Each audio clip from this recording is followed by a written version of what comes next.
हर हर महादेव मित्रों, सावन का महीना है। शिवलिंग से यह गुप्त वस्तु अपने घर ले आइए। आपकी सभी मनोकामनाएं पूरी होंगी और इतना धन आएगा कि गिनते गिनते थक जाएंगे। भगवान भोलेनाथ जी की कृपा से आपके जीवन में बहुत उन्नति होगी। शिवलिंग से यह गुप्त वस्तु हम भी अवश्य लाते हैं, जिससे घर में अन्न धन वैभव की वृद्धि होती है और पितृदोष, राहु दोष, काल सर्प दोष जैसे दोष दूर होते हैं। यहाँ तक कि शत्रु भी कांपते हैं। बिना पूजा पाठ, व्रत, धूप दीप या जल अर्पण के ही इसका फल मिल जाता है और भगवान शिव विशेष आशीर्वाद देते हैं। दोस्तों, हिंदू धर्म में सावन के महीने का बहुत अधिक महत्व होता है। यह महीना हिंदू पंचांग का 5वां महीना है और भगवान शिव को समर्पित होता है। इस महीने में शिव भक्त विधिवत पूजा अर्चना करते हैं और सावन के सोमवार का महत्व और भी बढ़ जाता है। धार्मिक मान्यताओं के अनुसार सावन के महीने में भगवान शिव और माता पार्वती की विधि विधान से पूजा करने से भक्त की मनोकामनाएं पूरी होती हैं और सावन के सोमवार व्रत रखने से भोलेनाथ की विशेष कृपा प्राप्त होती है। दोस्तों, इस बार 11 जुलाई से सावन की शुरुआत होगी और 9 अगस्त को समाप्त होगा। इस सावन में 4 सोमवारी व्रत होंगे। पहला 14 जुलाई को, दूसरा 21 जुलाई को, तीसरा 28 जुलाई को और चौथा 4 अगस्त को। कहा जाता है कि इस सावन महीने में यदि कोई भी व्यक्ति भगवान भोलेनाथ की थोड़ी सी भी पूजा या साधना कर लेता है तो उसकी सभी मनोकामनाएं पूरी होती हैं। जीवन के सभी कष्ट समाप्त हो जाते हैं और उसके जीवन में धन का आगमन शुरू हो जाता है।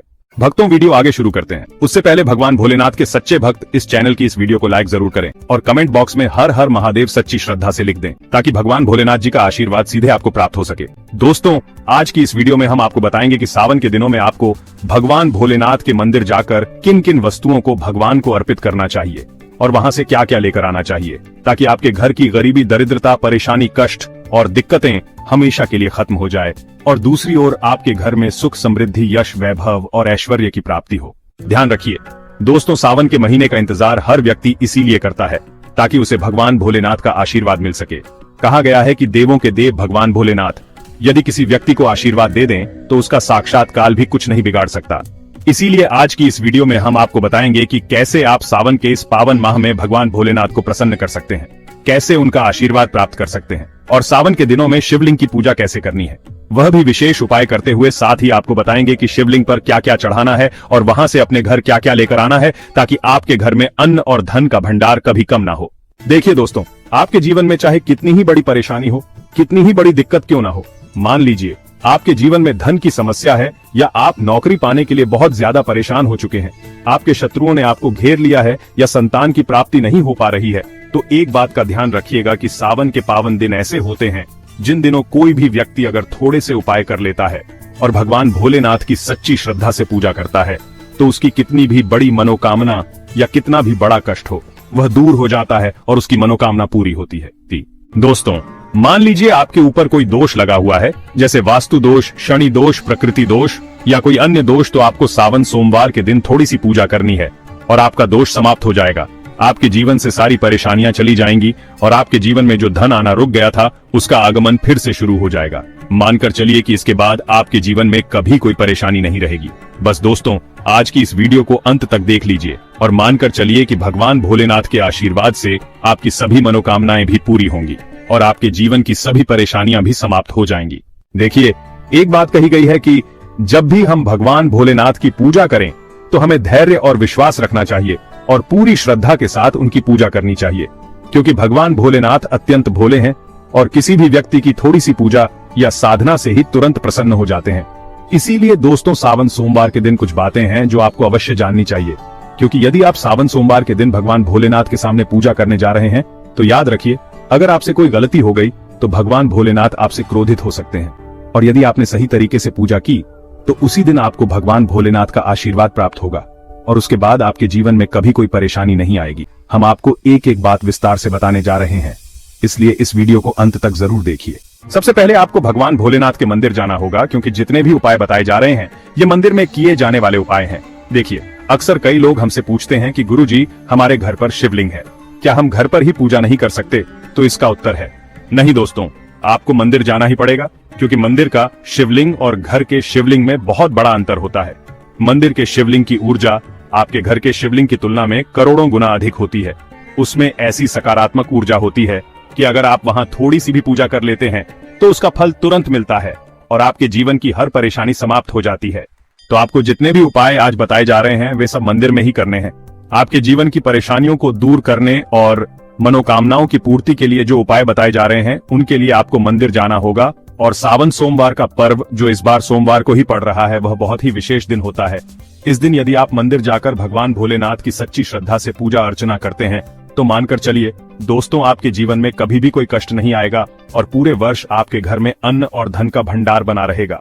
अब आपको क्या क्या चीजें ले जानी है ये ध्यान से सुनिए और कहीं लिख लीजिए, क्योंकि यदि आपने इनमें से कोई एक भी गलती कर दी तो आपकी पूजा पूर्ण नहीं मानी जाएगी। सबसे पहली चीज है जल, जिसे आपको घर से ले जाना चाहिए। अक्सर लोग कहते हैं कि मंदिर में भी जल मिल जाता है, लेकिन ध्यान रखिए दोस्तों, मंदिर का जल केवल तभी उपयोग करें जब कोई विशेष बाधा हो, अन्यथा घर से ही जल ले जाएं, क्योंकि जब आप घर से जल ले जाकर भगवान भोलेनाथ पर चढ़ाते हैं तो वह आपके घर का प्रतीक होता है और उसी जल के माध्यम से आप भगवान से अपनी सभी समस्याएं कह सकते हैं। जैसे ही आप वह जल भगवान भोलेनाथ पर चढ़ाएंगे आपकी परेशानियां भी समाप्त हो जाएंगी। इस जल में 2-4 बूंद गंगा जल जरूर मिला लें, क्योंकि बिना गंगा जल के पूजा पूरी नहीं मानी जाती। विशेषकर महाशिवरात्रि या सावन सोमवार के दिन तो गंगा जल आवश्यक होता है।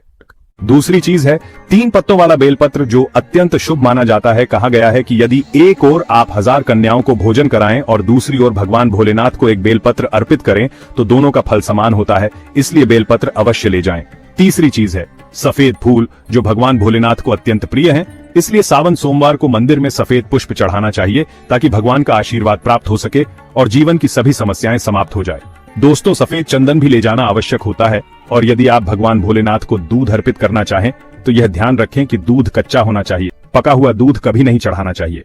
अब आगे जानिए कि और क्या क्या ले जाना है। यदि आप चाहते हैं कि आपकी सभी मनोकामनाएं पूरी हो तो एक छोटा डिब्बा लें और उसमें काली मिर्च भर लें। फिर एक लाल कपड़ा लें जिसमें लौंग और कपूर रखें और उसे मौली धागे से बांध लें। इस पोटली को अपनी जेब में रखकर मंदिर लेकर जाएं। सिर्फ इतनी ही चीजें आपको ले जानी है। अब आपको यह जानना है कि आज के दिन पूजा कैसे करनी है, तो चलिए आपको बताते हैं। ध्यान से अंत तक सुनिएगा और जितनी भी चीजें आपको बताई जा रही हैं उन्हें आपको ले जाकर शिवालय में भगवान भोलेनाथ को अर्पित करना है और फिर कुछ चीजें शिवालय से वापस अपने घर ले आनी है ताकि आपको धन की प्राप्ति हो सके और आपकी हर मनोकामना पूरी हो जाए। भक्तों, सबसे पहले आपको मंदिर जाना है और इस बात का विशेष ध्यान रखना है कि मंदिर जाने से पहले कभी भी काले या नीले रंग के कपड़े ना पहने, क्योंकि ऐसा करने से भगवान भोलेनाथ का क्रोधित रूप देखने को मिल सकता है। मंदिर पहुंचने पर सबसे पहले पतली धार बनाते हुए भगवान भोलेनाथ को जल अर्पित करना है। ध्यान रहे कि यह जल धीरे धीरे और लगातार बहता हुआ चढ़ाना चाहिए। इसके बाद आपको भगवान भोलेनाथ को चंदन लगाना है और फिर 3 पत्तों वाला बेलपत्र शिवलिंग पर रखना है। बेलपत्र अर्पित करने के बाद भगवान भोलेनाथ पर सफेद पुष्प चढ़ाना है। अगर आप चाहे तो भगवान भोलेनाथ को दूध भी चढ़ा सकते हैं, लेकिन यह दूध हमेशा कच्चा होना चाहिए, पका हुआ नहीं। इतना करने के बाद आपको वहां खड़े होकर 108 बार ओम नमः शिवाय का जाप करना है। ध्यान रहे कि यह जाप श्रद्धा और एकाग्रता के साथ करना है।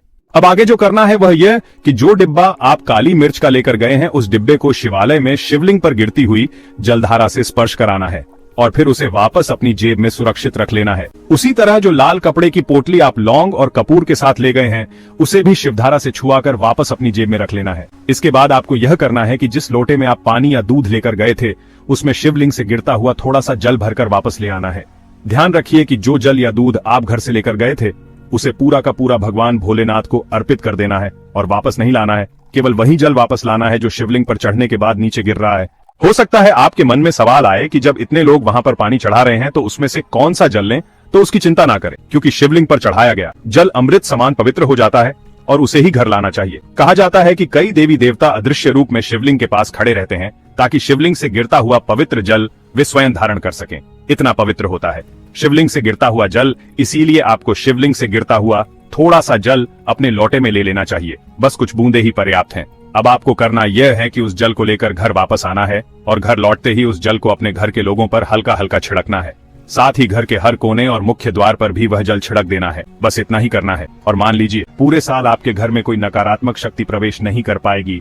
और अगर कोई व्यक्ति आपके घर पर काला जादू या काली विद्या करने की कोशिश करेगा तो वह भी असफल रहेगा, जिससे आपके घर से नकारात्मक शक्तियां दूर होंगी और सकारात्मक ऊर्जा का वास होगा।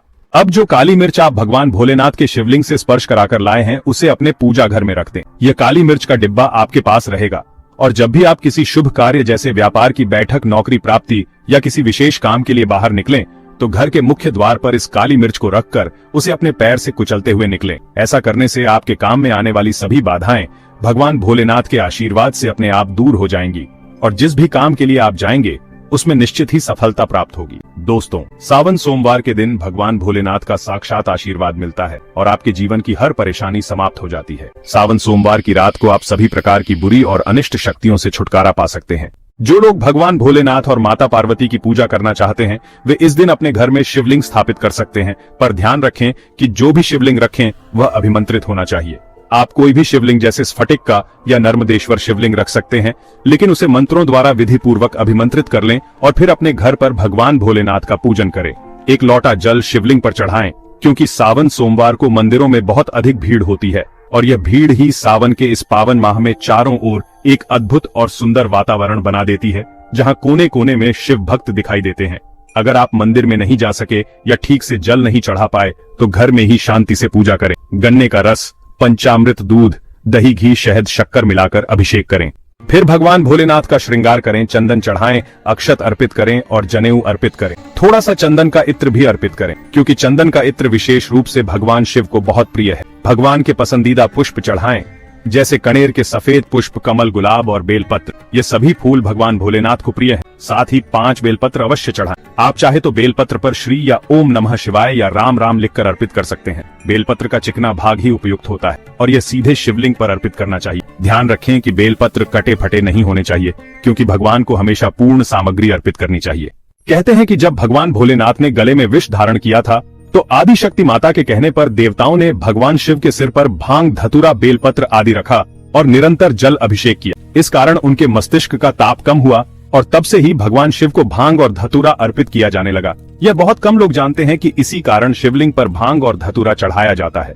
अगर आपके घर में शिवलिंग है तो आप आज के दिन भगवान शिव का त्रिशूल या डमरू भी अर्पित कर सकते हैं। शिव के डमरू की दमदम की ध्वनि मंगल गुरु से संबंधित होती है, क्योंकि चंद्रमा उनके मस्तक पर विराजमान होकर अपनी क्रांति से अनंत आकाश में जटाधारी महामृत्युंजय को प्रसन्न करते हैं और बुध जैसे ग्रह सहायक होते हैं। इस दिन डमरू अर्पित करने से आपको विशेष लाभ हो सकता है।